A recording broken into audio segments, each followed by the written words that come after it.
A lot of this stuff might be futile if it comes in as hard as they're expecting it. They got a long trip.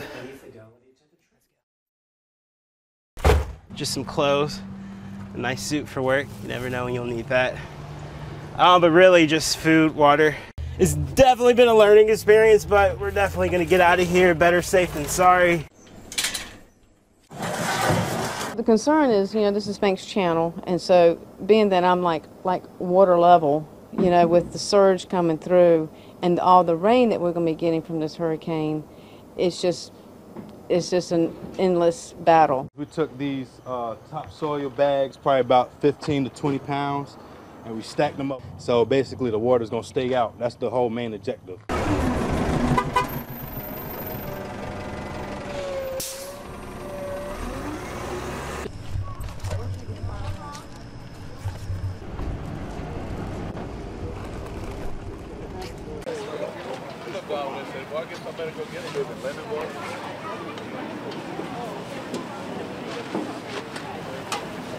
Let me count. Okay, because the city ain't bring no bag.